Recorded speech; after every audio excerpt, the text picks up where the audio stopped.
यहाँ पर आए सभी माताओं को, बहनों को, बुजुर्गों को, भाइयों को, सबको मेरा नमस्कार, सबको मेरा प्रणाम, सत श्री अकाल।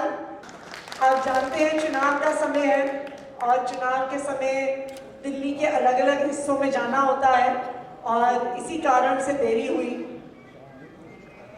देखिए, जब चुनाव का समय आता है तो तरह तरह के लोग हमारे सामने आते हैं। कुछ वादे करते हैं, कुछ भड़काते हैं, कुछ बहलाते हैं, कुछ फुसलाते हैं। लेकिन चुनाव का समय ऐसा होता है जब हमें बहुत सोच समझकर अपने वोट का फैसला करना होता है। देखिए, वोट हम एक दिन डालने जाते हैं, लेकिन उस वोट के फैसले का असर 5 साल तक हमारी जिंदगी पे पड़ता है। हमने सही जगह वोट डाला, हमने सही विधायक चुन के भेजा, तो 5 साल तक हमारे इलाके में काम होते हैं, विकास होता है। लेकिन मान लीजिए हमसे गलती हो गई, क्योंकि जैसे मैंने कहा चुनाव में तरह तरह के लोग आते हैं, हर तरह के वादे करते हैं, हर तरह की बातें करते हैं। मान लीजिए हमसे गलती हो गई, हम 5 साल के लिए कितना भी पछताएं, लेकिन हम अपने वोट का फैसला बदल नहीं सकते। इसलिए बहुत जरूरी है कि बहुत सोच समझकर हमें अपना वोट डालना है। और वोट डालने का आधार क्या होना चाहिए? देखिए, बहुत छोटी सी बात है। वोट हमें उसे देना है जो हमारे लिए काम करता है। जो काम करता है उसको वोट पड़ना चाहिए और किसी आधार पे वोट नहीं पड़ना चाहिए। देखिए, हम जैसे लोग जो हैं, चाहे आप RWS में रहते हैं, चाहे हम जैसे प्रोफेशनल लोग हैं, हम लोग इस बाय चांस मंच के इस साइड हैं, लेकिन हम लोग भी कोई पॉलिटिकल लोग नहीं है उस तरह के। हम लोग भी राजनीति में क्यों आए?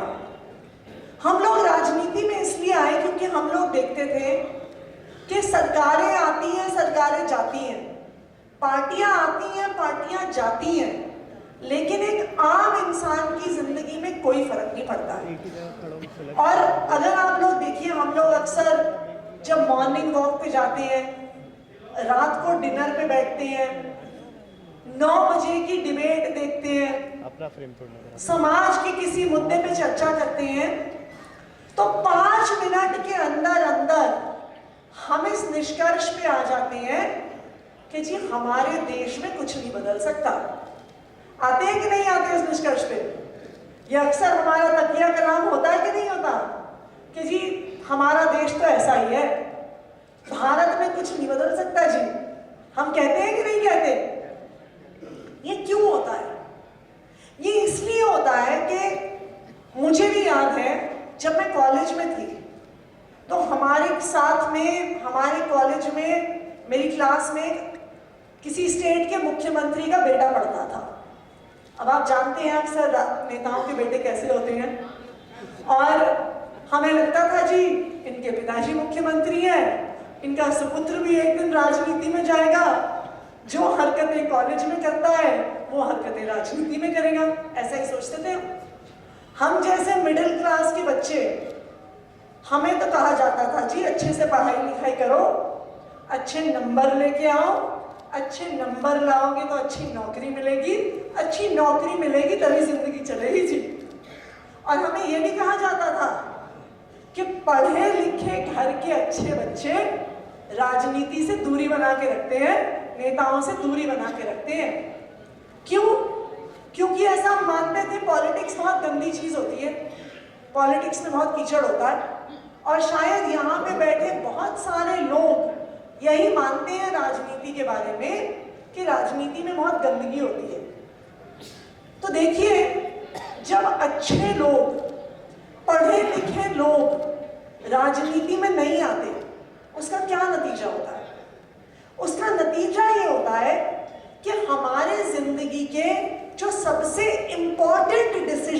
होते हैं वो नेता लेते हैं।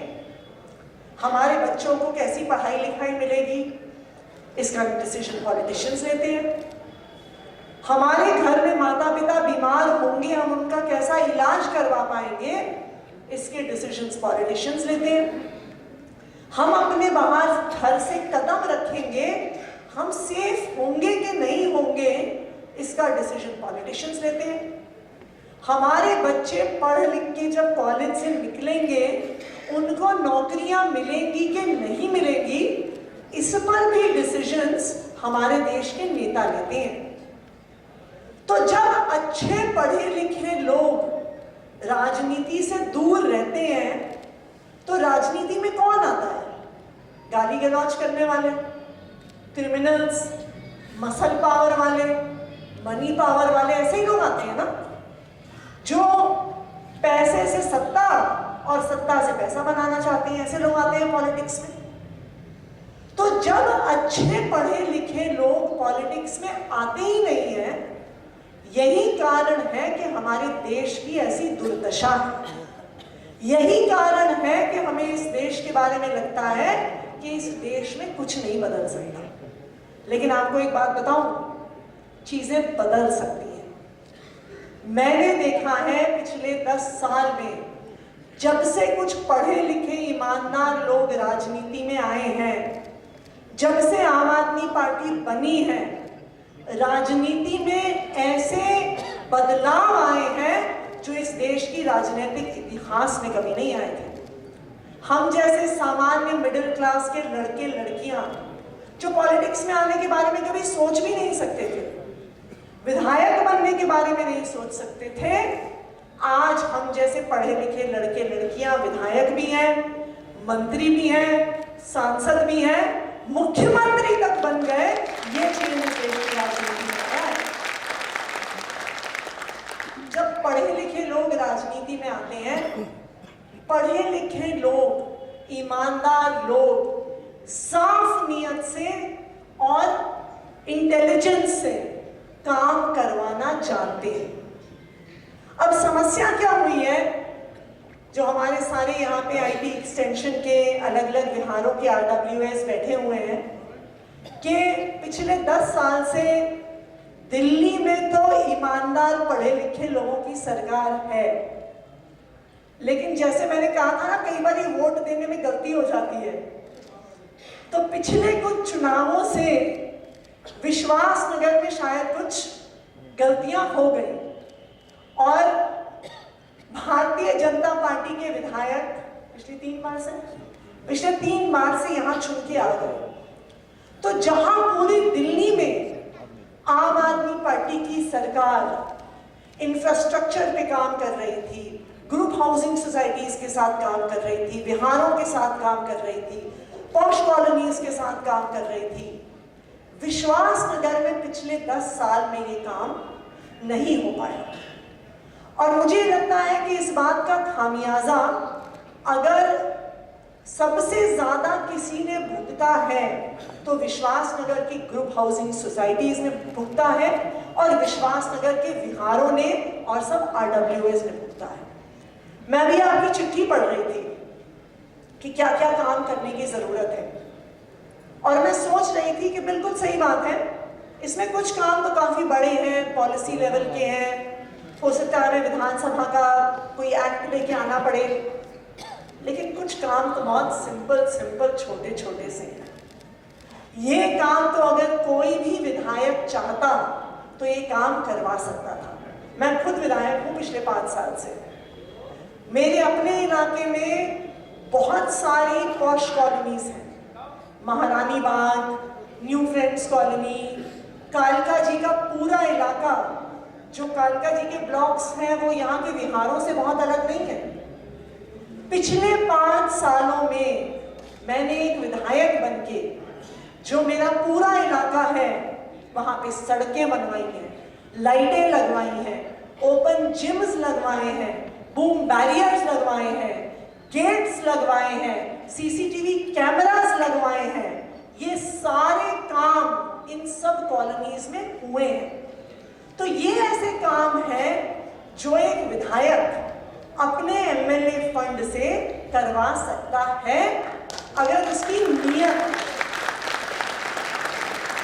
ऐसा तो नहीं है कि जो आपके विधायक हैं या हमारे आम आदमी पार्टी के विधायक हैं उनको एमएलए फंड तो बराबर मिलता है। जितना एमएलए फंड मुझे मिला उतना ही एमएलए फंड विश्वासनगर के एमएलए को मिला।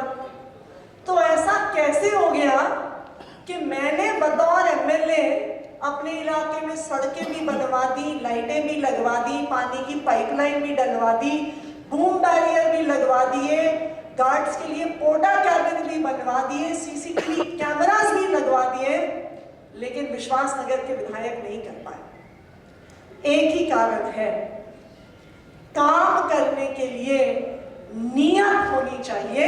अगर नियत होती है तो हर काम हो सकता है, हर समस्या का समाधान हो सकता है। और मेरा आज यहाँ पे सारी हमारी आईपी एक्सटेंशन की कोऑपरेटिव ग्रुप हाउसिंग सोसाइटीज आई हुई हैं, बहुत सारे विहारों के प्रतिनिधि आए हुए हैं।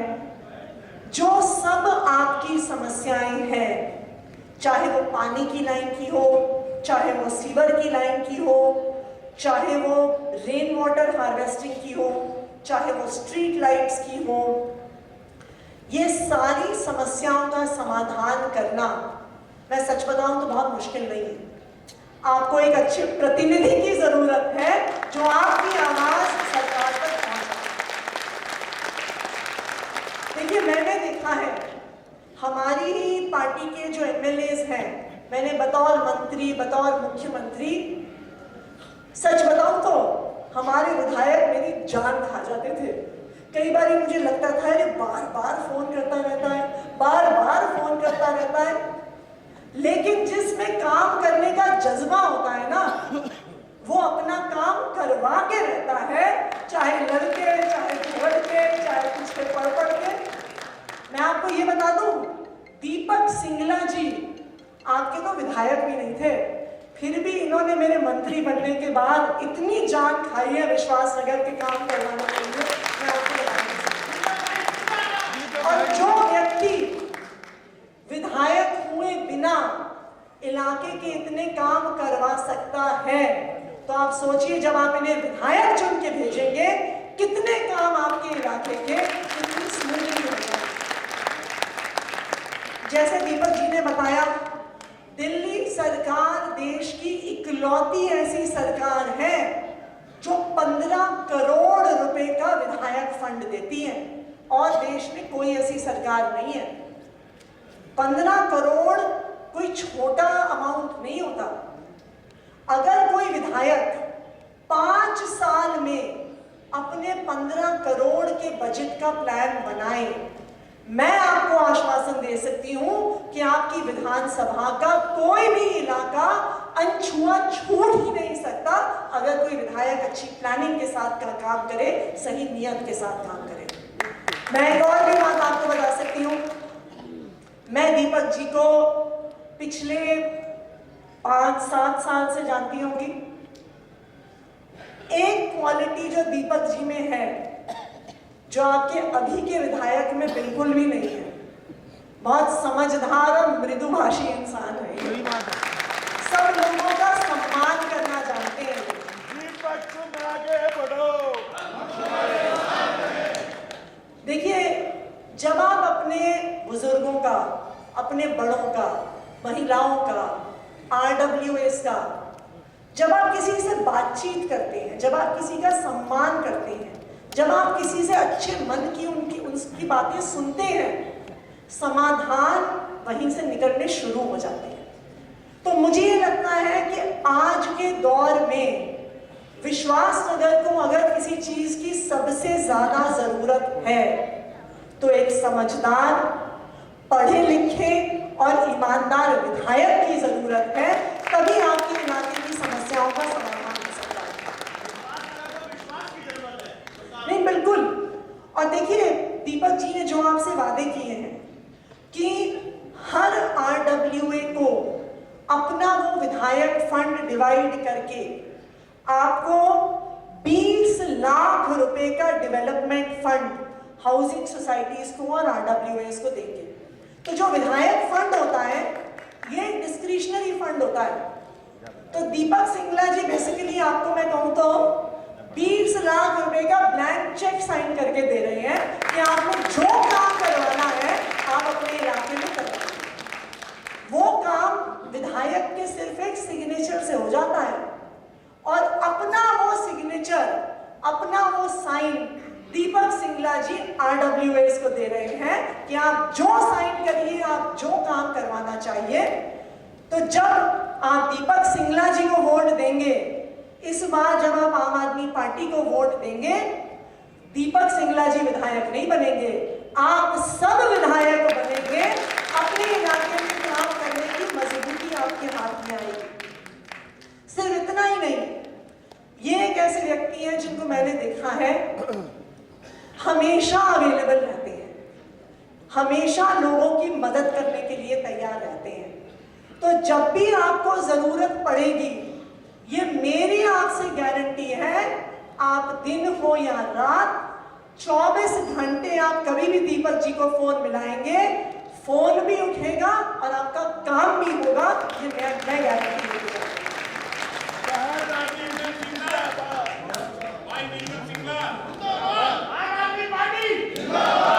इसके अलावा कई ऐसे काम हैं जो हम सरकार के तौर पे बहुत आसानी से आपके लिए करवा सकते हैं, जैसे CCTV कैमरास।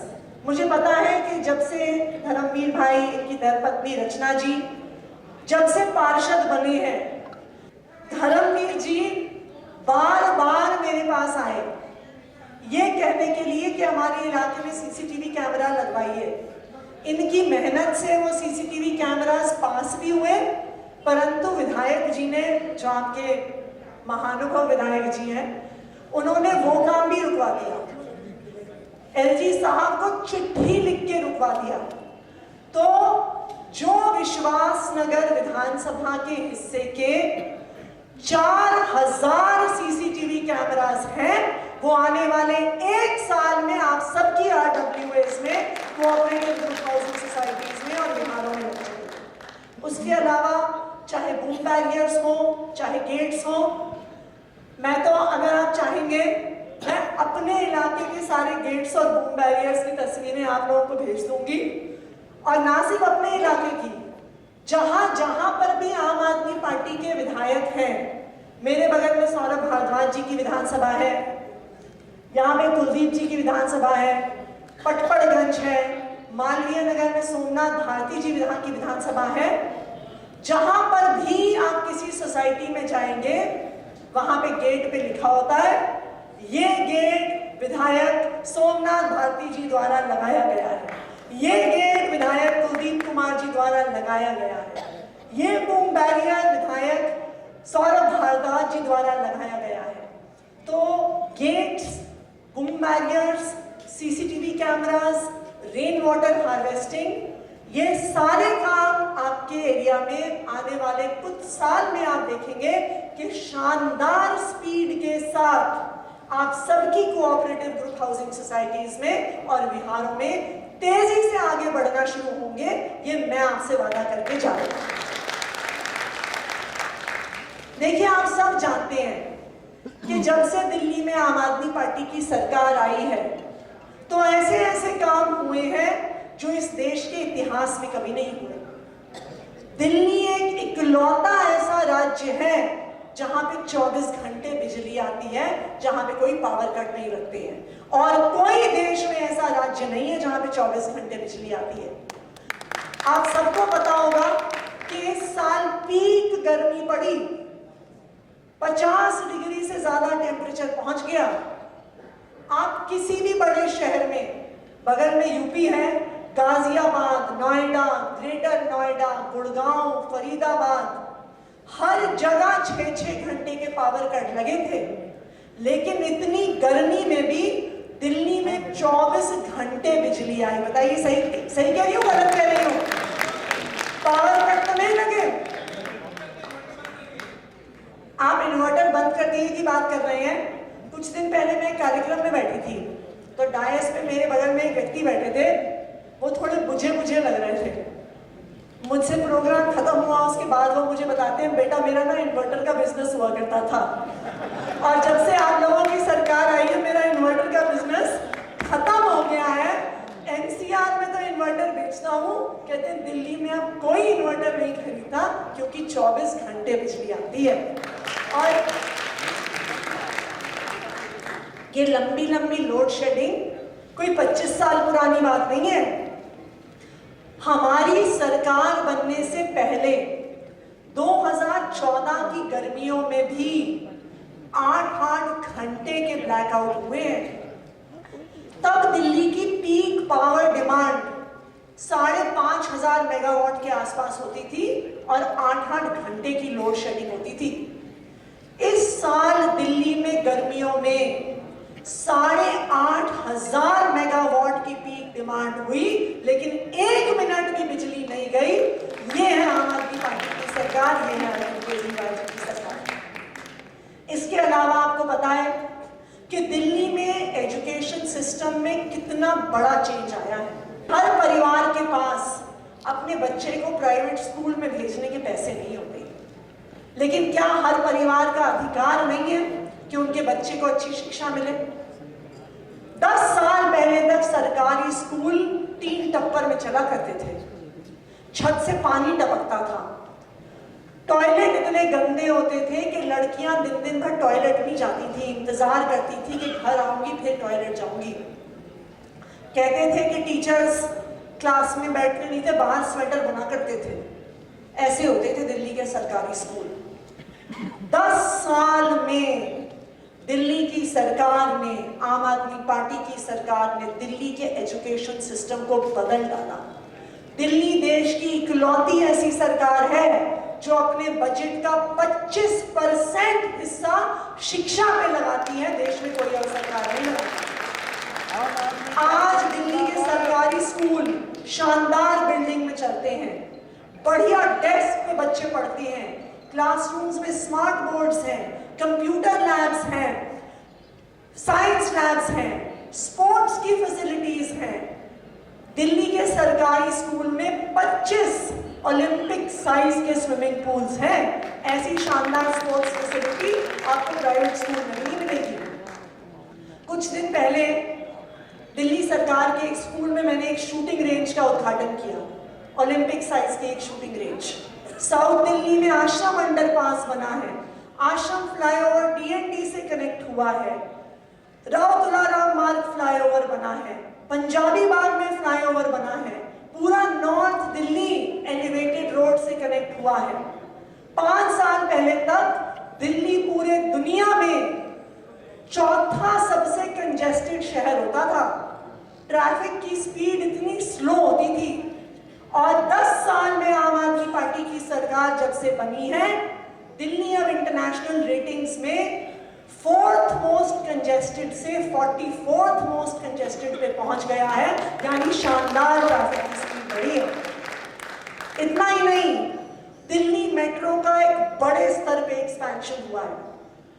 मेट्रो जो होती है ना, किसी भी राज्य में आधा पैसा केंद्र सरकार देती है, आधा पैसा दिल्ली सरकार या कोई भी राज्य सरकार देती है। अब स्वाभाविक बात है कि सेंट्रल गवर्नमेंट के पास स्टेट गवर्नमेंट से ज्यादा पैसा होता है, तो मेट्रो की जो डेवलपमेंट की स्पीड है इस बात पे निर्भर करती है कि जो राज्य सरकार है, जो स्टेट गवर्नमेंट है, वो कितना पैसा लगाती है। कुछ दिन पहले अभी हमने दिल्ली मेट्रो की एक नई लाइन का उद्घाटन किया और प्रधानमंत्री जी भी मौजूद थे, मैं भी मौजूद थी वहां पे। प्रधानमंत्री जी ने स्टेज से कहा, और आपने शायद अखबार में पढ़ा भी हो, कि मैंने 10 साल में पूरे देश में 1000 किलोमीटर मेट्रो की लाइन बनवाई है। आपको ये जान के अचंभा होगा कि उसमें से 450 किलोमीटर मेट्रो की लाइन दिल्ली में बनी है, क्योंकि दिल्ली की सरकार ने 7,500 करोड़ रुपए का इन्वेस्टमेंट दिल्ली मेट्रो में किया है। देखिए, चाहे रोड इंफ्रास्ट्रक्चर हो, मेट्रो इंफ्रास्ट्रक्चर हो, वर्ल्ड क्लास बसेस का इंफ्रास्ट्रक्चर हो, पावर इंफ्रास्ट्रक्चर हो, अच्छे स्कूल बनाना हो, आम आदमी पार्टी की सरकार ने पिछले 10 साल में काम करके दिखाया है। मुझे इस बात का दुख है कि इस 10 साल में जो दिल्ली में विकास हुआ है उसका बहुत थोड़ा हिस्सा विश्वासनगर विधानसभा तक पहुंच पाया है। तो मेरी आप सब लोगों से यही अपील होगी कि इस बार जो गलती पिछले 2 चुनाव में हो गई, जिसका खामियाजा हम अपनी कोऑपरेटिव ग्रुप हाउसिंग सोसाइटीज में भुगत रहे हैं, जिसका खामियाजा हम अपने विहारों में भुगत रहे हैं, मेरी आप सबसे यही अपील होगी कि इस बार उस गलती को ना दोहराएं। इस बार दीपक सिंगला जी को यहाँ से विधायक बना के भेजें कि आपके इलाके के सारे काम वो दिल्ली सरकार से करवा पाए। देखिए, आपको भी पता है और मुझे भी पता है, सबको पता है कि दिल्ली में तो आम आदमी पार्टी की सरकार रही है। पता है कि नहीं पता है जी? आप दिल्ली में कहीं पे भी जाइए, सब लोगों के मुंह पे एक ही नाम है, केजरीवाल केजरीवाल केजरीवाल। तो जब दिल्ली में केजरीवाल जी की सरकार बनने वाली है तो हम भी अपने इलाके में केजरीवाल जी का विधायक चुन के भेजेंगे। तो जिस स्पीड पे बाकी दिल्ली में काम हो रहे हैं उसी स्पीड पे विश्वासनगर विधानसभा में भी काम होंगे। मेरी आप सबसे यही अपील है कि इस बार एक पढ़े लिखे, ईमानदार, सभ्य, मृदुभाषी विधायक दीपक सिंगला जी को चुन के भेजें। 5 तारीख को झाड़ू का बटन दबाएं। दीपक सिंगला जी को विधायक बनाने के लिए नहीं, अपने आप को विधायक बनाने के लिए, RWS को विधायक बनाने के लिए, ग्रुप हाउसिंग सोसाइटीज को विधायक बनाने के लिए और अपने इलाके के विकास के लिए। तो 5 तारीख को झाड़ू का बटन दबाएं, दीपक सिंगला जी को विधायक बनाएं और फिर से एक बार दिल्ली में भारी बहुमत से आम आदमी पार्टी की सरकार बनाएं। बहुत बहुत धन्यवाद। जय हिंद, जय भारत।